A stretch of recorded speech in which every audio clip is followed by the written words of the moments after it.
எங்கும் நிறைந்தாயே.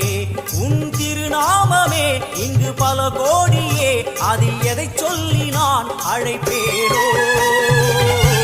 எல்லாம் வல்ல தாயே, எங்கும் நிறைந்தாயே.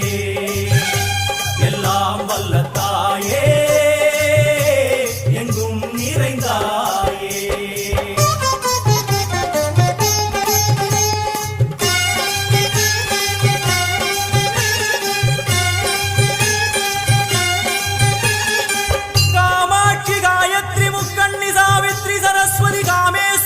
ஈஸ்வரி தாரணி பூரணி புவனேஸ்வரி பரமேஸ்வரி ஜெகதீஸ்வரி அகிலாண்டே